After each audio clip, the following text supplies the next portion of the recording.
Vietnam is in an enviable position, courted by the world's two superpowers. In the span of 3 months, US President Joe Biden and Chinese President Xi Jinping both paid rare visits to Hanoi. We have a big population, 100 million people, political stability and improving business environment. Every side that Vietnam pivots to will have a very strong geopolitical implications for the region. Can Vietnam balance competing demands from the US and China? What this trip was about, it was less about containing China. I don't want to contain China. Vietnam has a lot of trauma from being familiar with great power rivalry, and I think from that experience, Vietnam has learned that its approach has to be neutral. Or will it be forced to pick sides? Em chỉ mong là thế giới có hòa bình, mọi người đều sống tốt đẹp, bình yên là cái điều đó là đáng giá nhất rồi.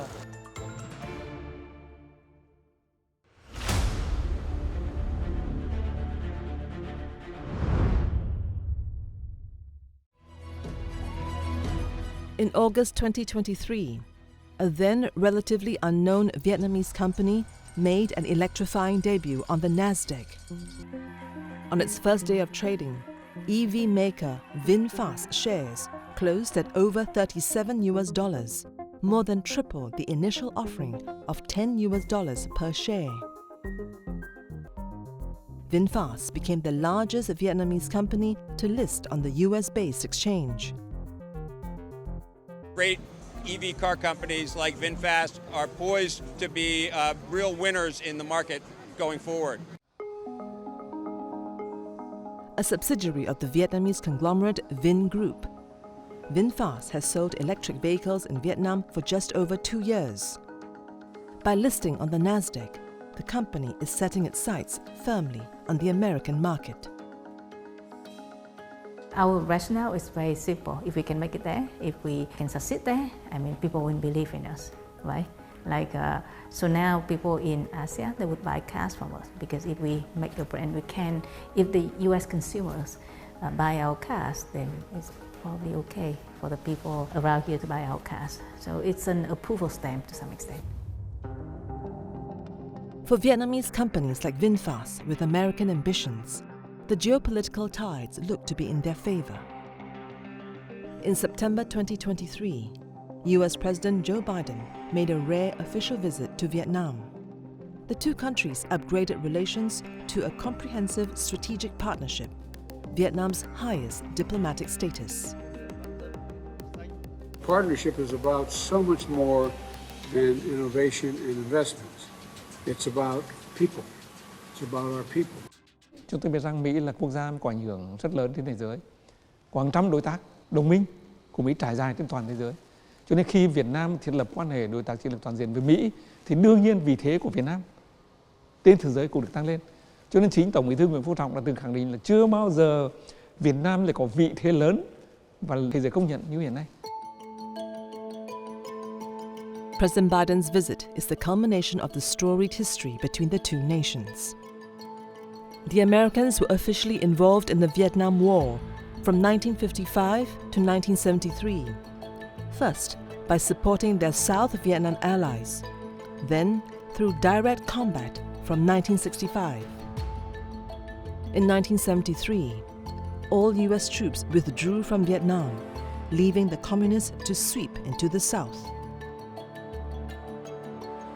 By the end of the war in 1975, over 3 million Vietnamese civilians and fighters, and more than 58,000 American troops were dead. Vietnam-US ties remained frozen for the next 20 years. Until 1994, when the US lifted its trade embargo on Vietnam. Both countries officially normalized relations in 1995. Since then, bilateral relations between the US and Vietnam have improved quickly. In 2005, Vietnamese Prime Minister Phan Van Khai met then US President George W. Bush in Washington, the highest level visit from a Vietnamese leader since the war. And with support from the Americans, Vietnam joined the World Trade Organization in 2007. In 2013, Vietnam and the US elevated relations to a comprehensive partnership, ushering in a historic new phase of bilateral cooperation. The export of Vietnam to the US, increased from nothing to now $110 billion. The US market accounts for nearly 30% of Vietnam export. President Biden would sign several trade and economic deals during his visit. With Vietnam's red-hot economy slowing down in 2023, these deals could provide a much-needed stimulus. Among them are promised investments in innovation, science, and technology. Good news for Vietnamese tech companies like Saigon Technology. They are one of the biggest target market of Saigon Technology. So 30% of our revenue from USA. So that's why we are very, very serious in investing the workforce, investing the money in the market. In 2012, Tan Pham founded Saigon Technology. Since then, it has become one of Vietnam's leading software development firms. We have 9 customers in the USA, big customer. And in 2023, we established our presence in USA, in Switzerland, and in Australia. So that helped to reach our customer easier and to help them in custom development. But as President Biden and his Vietnamese counterpart, Vo Van Thong, dined at the presidential palace in Hanoi, there was an elephant in the room. The rivalry between America and China. At his press conference in Hanoi, President Biden said this. We're not looking to hurt China, sincerely. I want to see China succeed economically, but I want to see them succeed by the rules. And one of the things that is going on now is China is beginning to change some of the rules of the game in terms of trade and other issues. How does Vietnam fit in the tussle between the superpowers? The US is seeking to decouple from China in a range of industries, from semiconductor manufacturing to EVs and software development. In 2022, the US Congress passed the CHIPS and Science Act.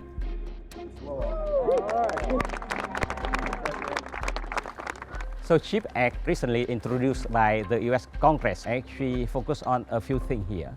The first one, they would like to overcome the threats posed by China in the race for semiconductor development. The second one, the US keen to sustain and strengthen their leadership in this strategic, vital, important industry. So this actually will give a lot of resources and robust coordination in making this happen. Because the relationship between China and USA is not so good, right? So more and more business from USA moving out of China and move to Vietnam to establish their manufacturing factory and they find business partner in Vietnam to help them to produce high quality work. And I think there are many opportunities for companies in Vietnam in general and Saigon Technology in particular. Vietnam have 100 million people with a young workforce and highly educated. Second, we have actually enjoyed strategic location next to China. Political stability and improving business environment. Yet, on paper, the US and Vietnam make strange bedfellows. They are ideologically opposed. While the US is a staunch democracy, Vietnam is a communist country. Then, there is the history of animosity between the two nations. Không chỉ ở Việt Nam đâu, mà ngay trong nội bộ của nước Mỹ vẫn có rất nhiều người không tin vào cái triển vọng, cái tương lai quan hệ Việt-Mỹ phát triển tốt đẹp. Bởi vì chúng ta chỉ rằng là một cuộc chiến tranh kéo dài 30 năm của nước Mỹ ở Việt Nam thì không thể một sớm một chiều có thể xóa bỏ được những ký ức đau buồn những ký ức về mất mát, về đau thương. How did the US and Vietnam go from foes to friends?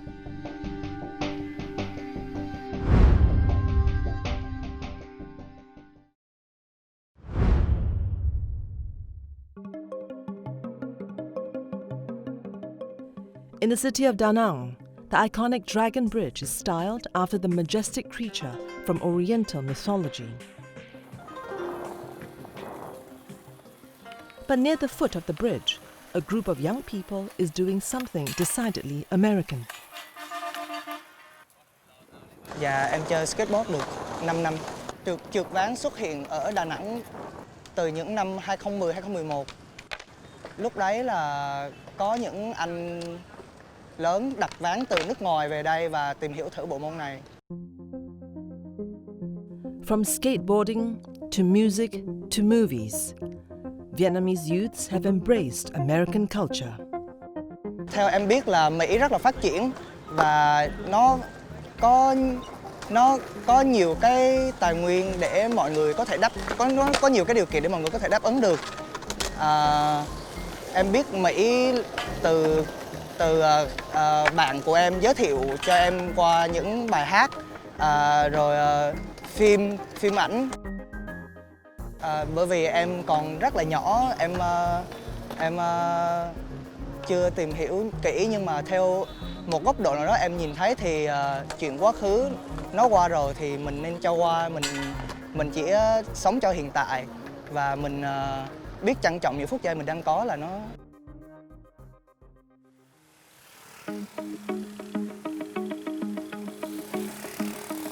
In 2017, the Pew Research Center found that 84% of Vietnamese people surveyed viewed the US positively. A more recent survey by the ISIS Yusof Ishak Institute found that a majority of Vietnamese respondents trust the US for its vast economic resources and political will to provide global leadership.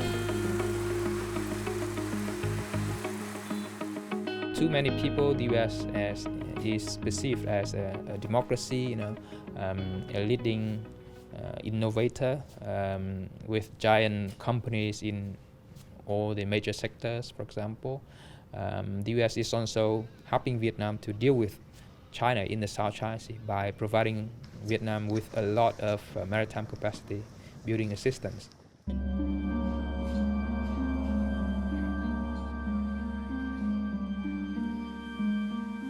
These findings are a stark contrast to public opinion in wartime Vietnam.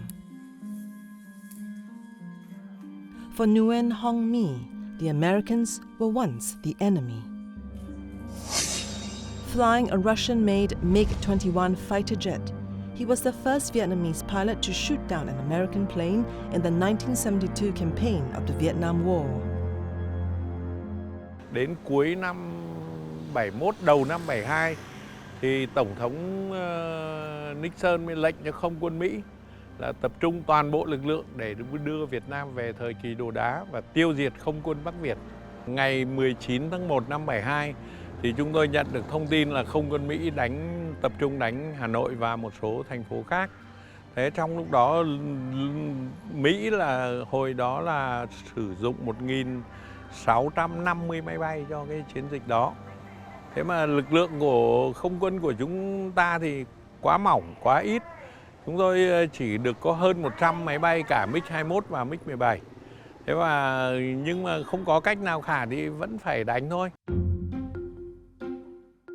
When the war ended in 1975, the US severed ties with Vietnam, enacting a trade embargo on the country.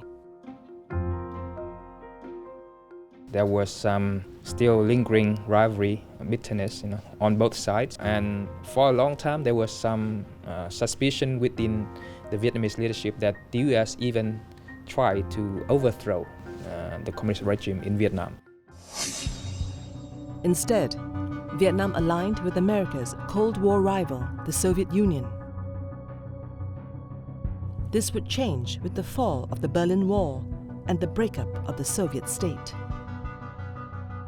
Thì sau khi chiến tranh này kết thúc thì không còn đối đầu với ý thức hệ, giữa hệ thống tư bản chủ nghĩa và xã hội chủ nghĩa, và thế giới bắt đầu bước vào kỷ nguyên toàn cầu hóa. Trong đó tất cả các quốc gia dù không phân biệt chế độ chính trị xã hội cùng phối hợp, cùng hợp tác với nhau để phát triển. When Vietnam decided to open up its economy, it needed foreign markets, capital, technologies, and of course, the US is the biggest economy and a leading power in the world. Was essential to Vietnam's efforts to modernize its economy.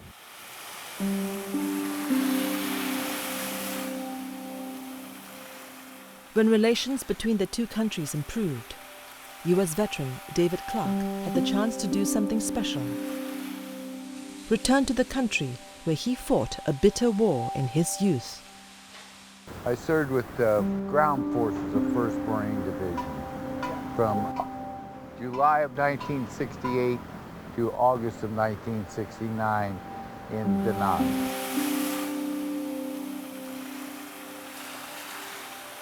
In 2007, well, I had a friend of mine in Florida that wanted to come back, and he wanted somebody to come with him.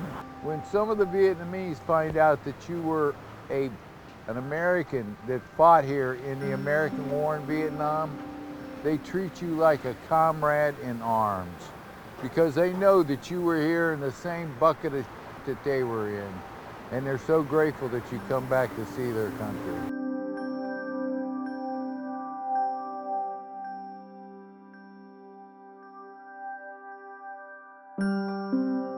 After his initial visit, Clark would eventually move to Vietnam, becoming one of around 100 US veterans who now live in the country.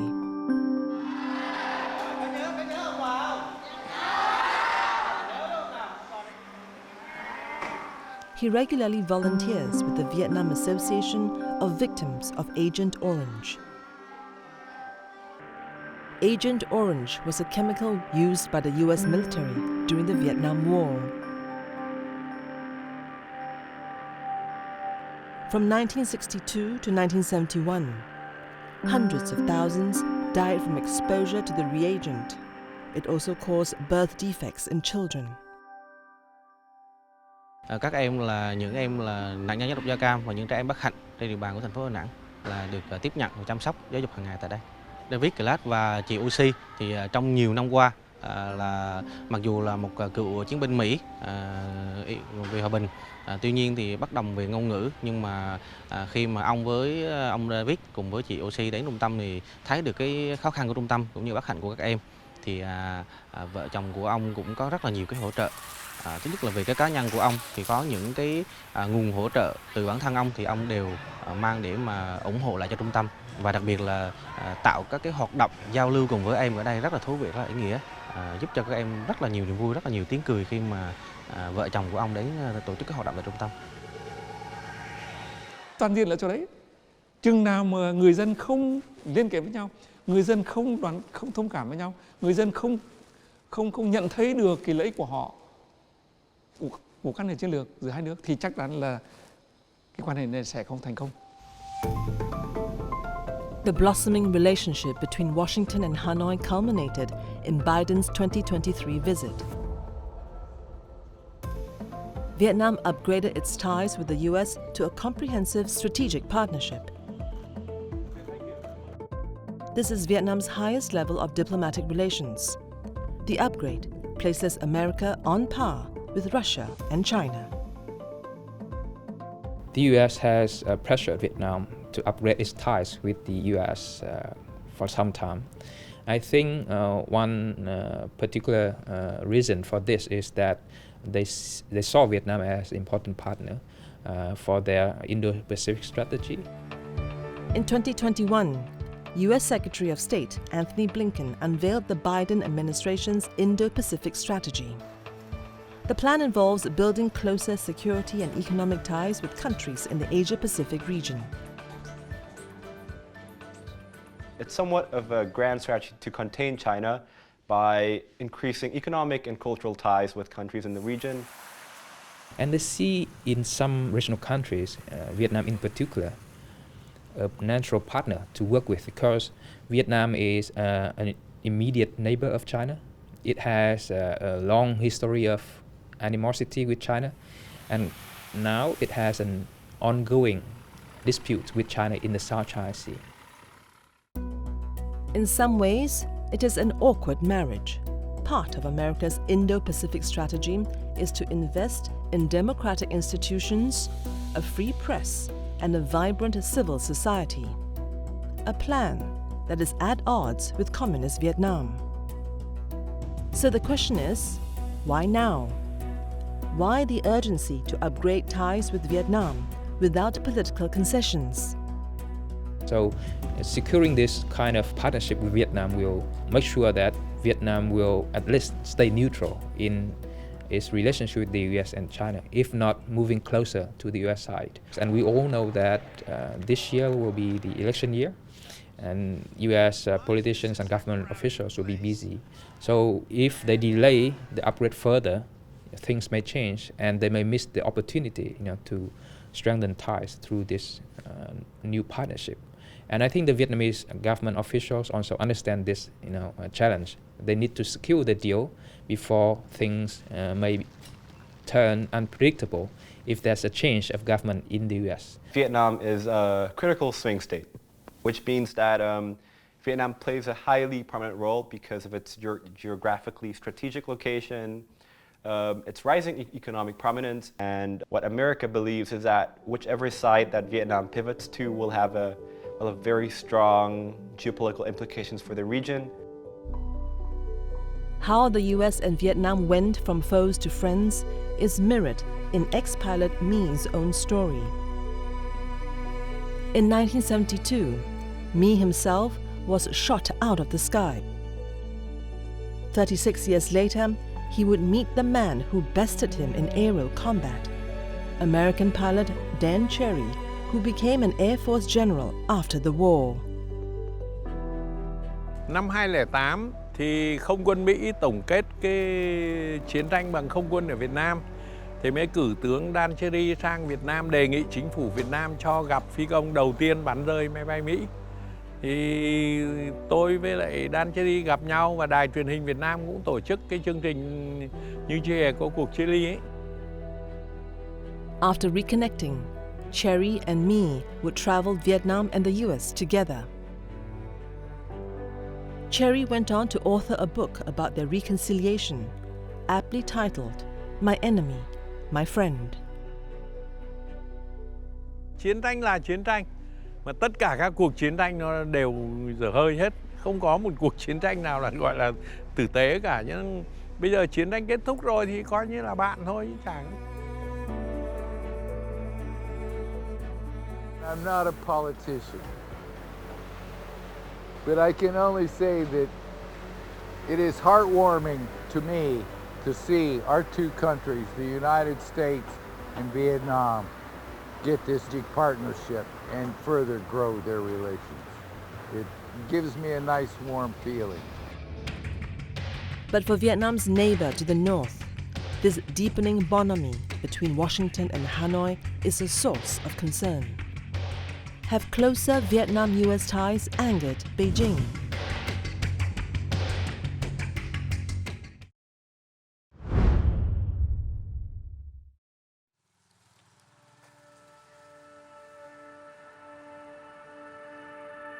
In August 2023, Nguyen Van Hoan was out with his brothers at the usual fishing grounds in the Paracel Islands, 400 kilometers east of Vietnam.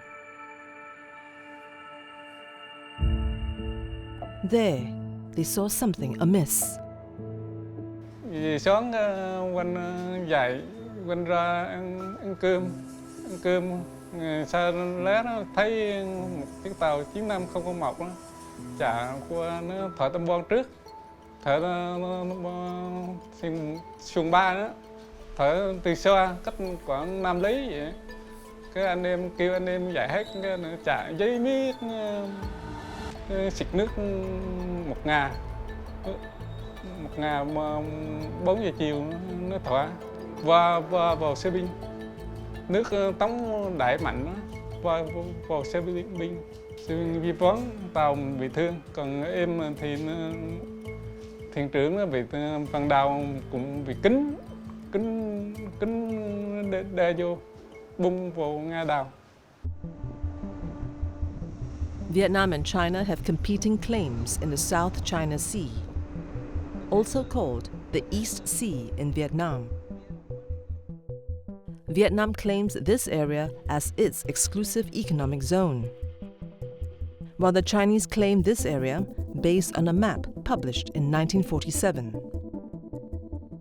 The Paracel Islands, where the brothers were fishing, are part of this disputed territory. Mỗi khi quan hệ hai nước xảy ra những cái sự kiện, ví dụ như liên quan đến Biển Đông hay là những cái sự kiện liên quan đến cái việc trao đổi hàng hóa ở biên giới, ví dụ như xuất khẩu của Việt Nam sang Trung Quốc bị ngưng trệ, gây ảnh hưởng hay là làm tổn hại đến cái lợi ích của người dân, thì tôi cho rằng trong những cái thời điểm như vậy thì cái suy nghĩ hay là những cái tình cảm của người dân có thể là bị suy giảm. China and Vietnam share a sometimes tumultuous relationship. China supported Vietnam's fight against the Japanese during World War II, as well as during Vietnam's struggle against French colonial rule. China provided extensive aid to the communist North Vietnamese government during the Vietnam War. But in 1979, China launched a surprise invasion of their southern neighbor in response to Vietnam's occupation of Cambodia. There have been other flashpoints since, the most recent being the altercations in the South China Sea. Người biển, bóm biển, người cao, người lặn, bóm biển biết kìa. Quần sơ, Trường Sa.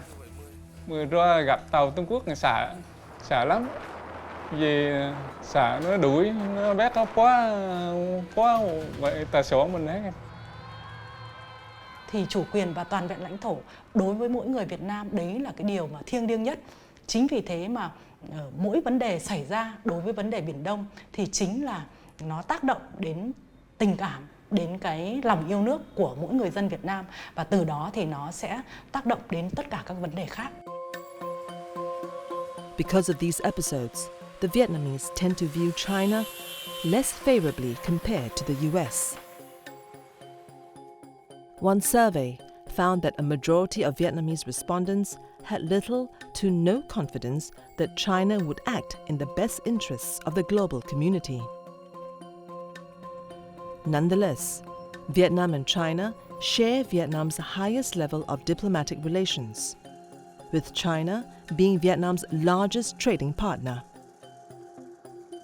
I think it's very important to understand that China it's a rational country. At least in international relations, China does not want its backyard to become a battleground for geopolitics. Và cái sự phụ thuộc lẫn nhau chúng ta đều biết là rất là lớn, và đặc biệt là cái sự phụ thuộc về kinh tế của Việt Nam với Trung Quốc thì có thể thông qua cái số lượng xuất nhập khẩu thì chúng ta có thể biết điều đó, và chúng ta nhập khẩu từ Trung Quốc các cái linh kiện rồi các cái thiết bị, sau đó thì lại xuất khẩu đi. Việt Nam có cái vị trí chiến lược rất là quan trọng ở Đông Nam Á. Tôi cho rằng là Việt Nam cũng là một con đường rất là tốt để Trung Quốc có thể kết nối với Trung Quốc, với các nước trong khu vực, với thế giới. The Chinese market has become very important for Vietnamese farmers.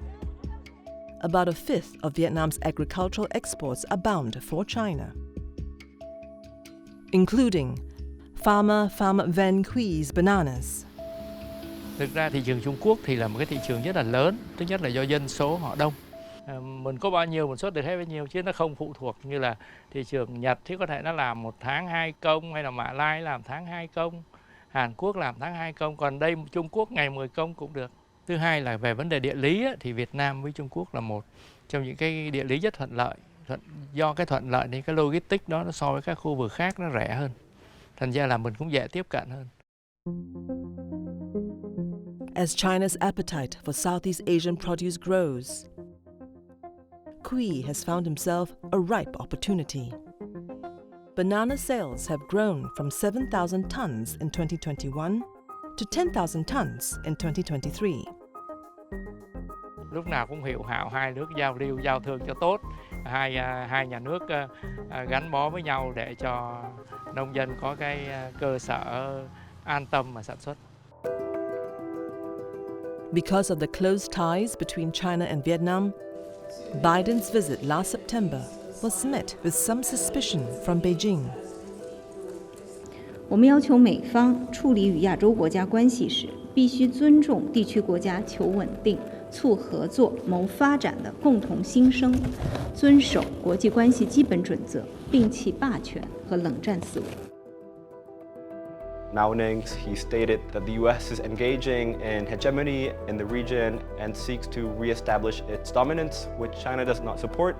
And I think China has a reason to do so because China has also made it clear in other statements that it does not want to see the tragedy of Ukraine or the tragedy of Gaza and Israel happening in the region.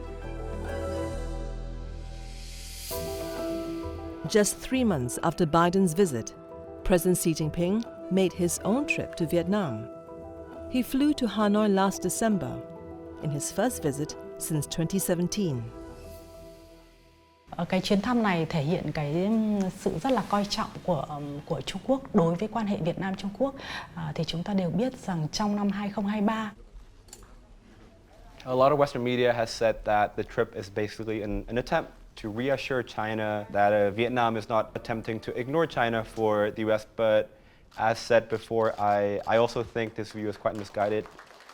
It's more of a cordial approach where if relations with America has already been enhanced, it's something that Vietnam should do with China also because we treat all countries equally. Vietnam treats all countries with respect.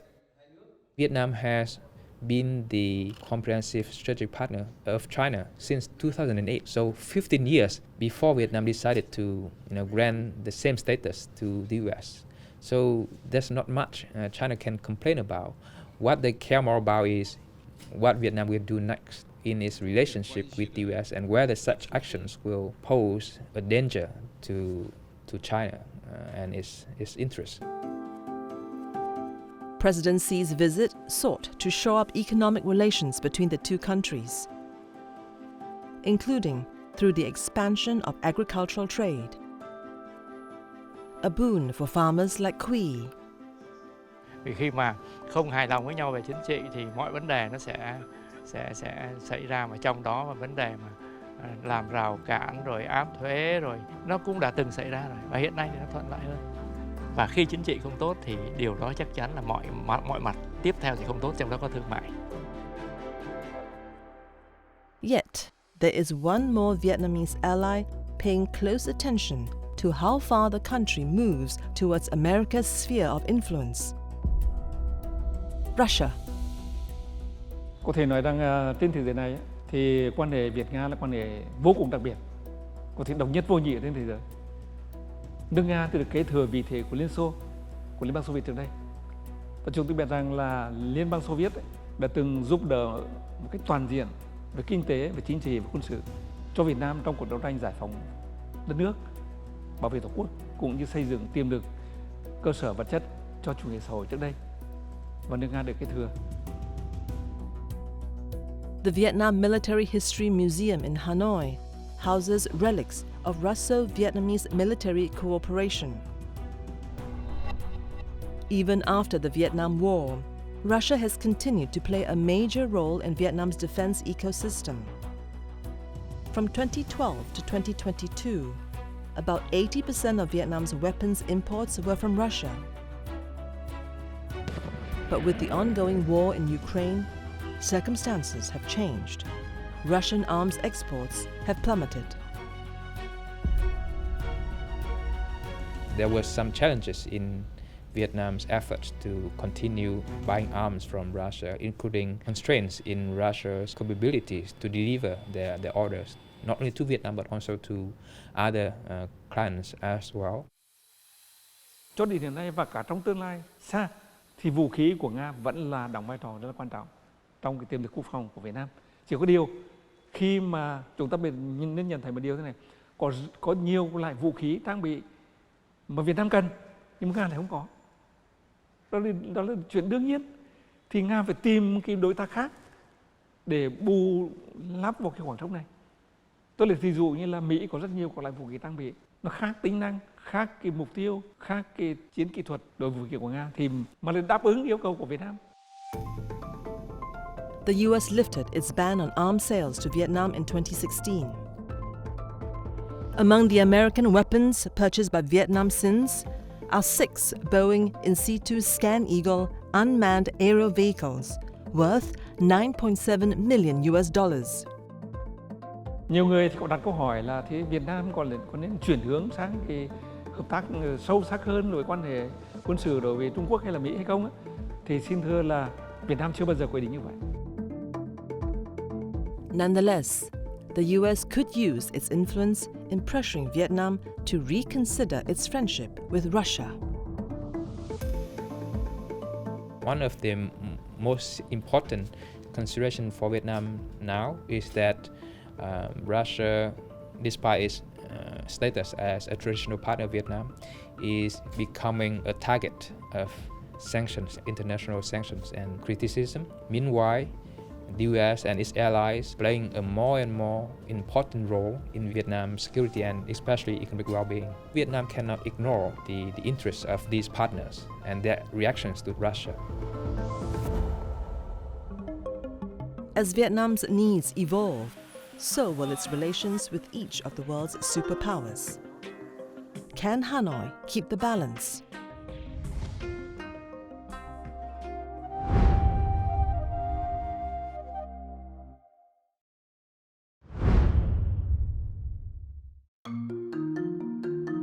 Vietnam, with its stunning landscapes, captivating history, and iconic cuisine. The country is a popular destination as a Southeast Asian getaway. This is actually the first university of Vietnam. Yes. Today, tour guide Nguyen Quang Hien is showing a cosmopolitan group of visitors around Hanoi. Khách của em thì tàu có 19 khách thì nó đa quốc tịch. Có một gia đình người Mỹ, 4 khách. Một cặp đôi Canada, 2 khách. Thế xong rồi có Pháp, có Ấn Độ, 1 Trung Quốc và 1 Hàn Quốc. In the first month of this year, Vietnam welcomed over 240,000 Chinese visitors, making China Vietnam's second largest source of tourists. Americans, numbering 76,000, are the 4th largest group.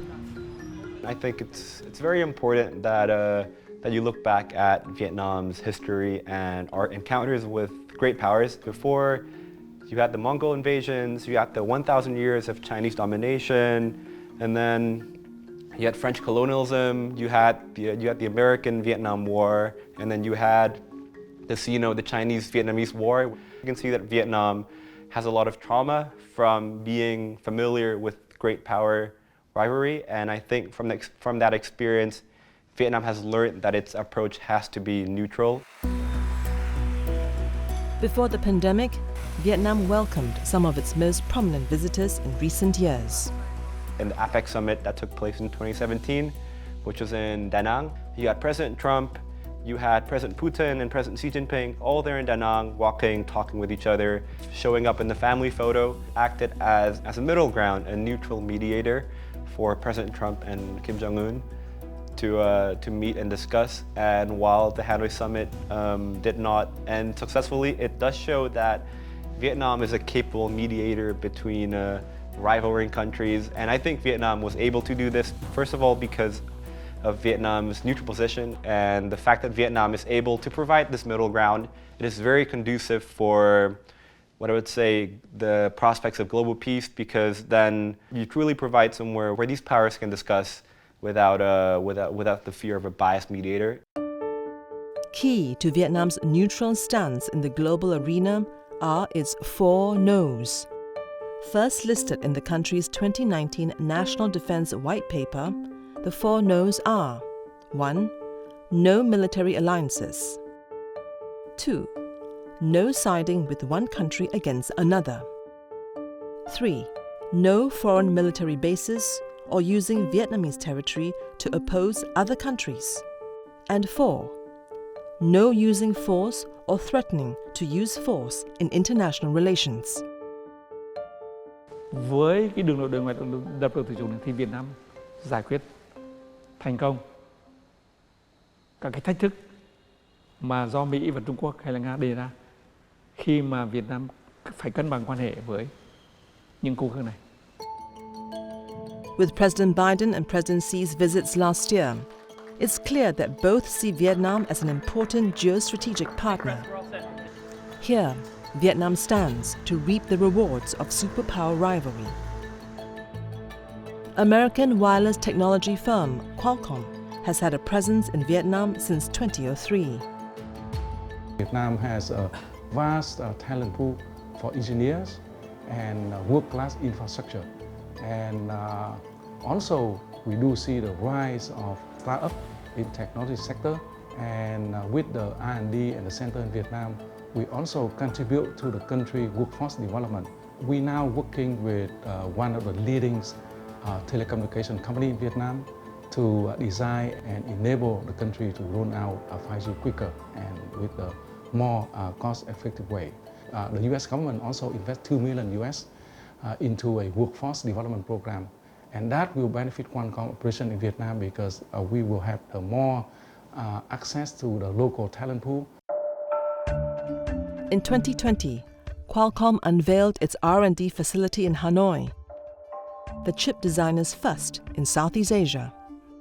With the presence and the R&D lab in Vietnam, we want to enable Vietnamese company to design and manufacturers make in Vietnam product and bring those products to not just to Vietnam consumer market but also to other countries in the world.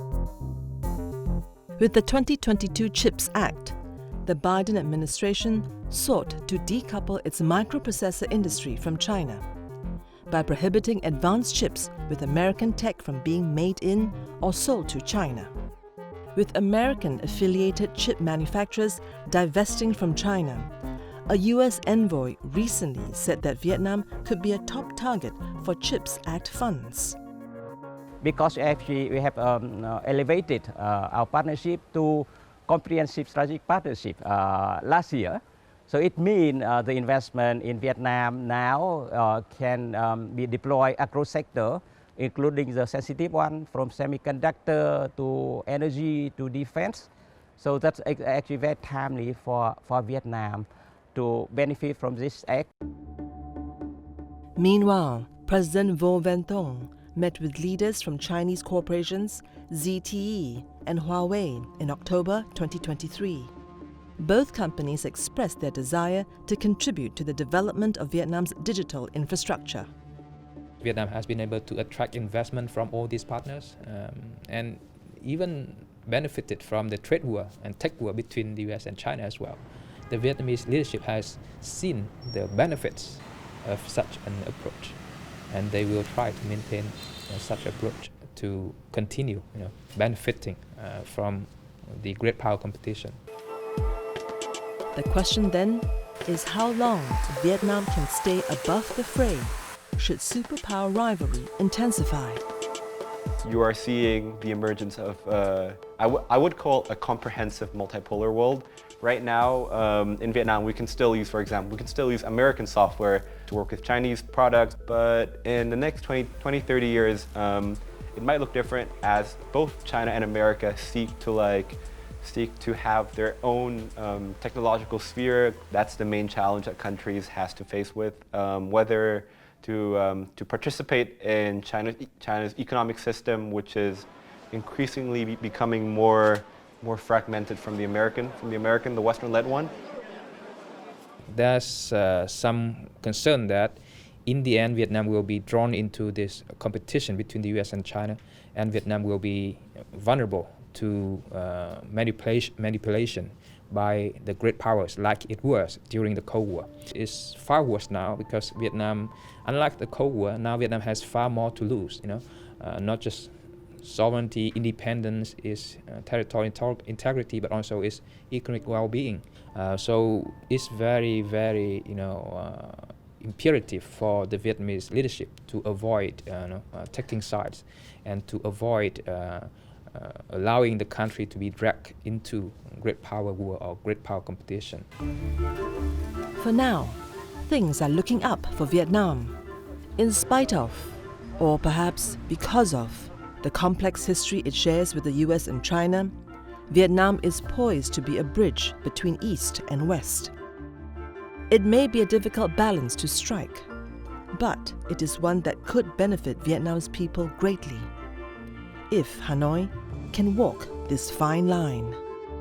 Thì tôi cho rằng là cả Việt Nam, cả Trung Quốc và Mỹ đều đánh giá cao Việt Nam trong việc là mở rộng thị trường hay là phát triển một cái chuỗi cung ứng dành riêng cho mình. Chứ người Trung Quốc em yêu mà, gặp nhau nói chuyện bình thường, Mỹ nói chuyện ngồi ăn với nhau uống bia với nhau bình thường. Mình sẽ chào đón tất, mình yêu họ bởi vì một khi họ đi du lịch ấy, xung đột giữa người dân với người dân đâu. Cái vấn đề đấy là vấn đề của ông chính phủ. Em chỉ mong là thế giới có hòa bình, mọi người đều sống tốt đẹp, bình yên, là cái điều đó là đáng giá nhất rồi.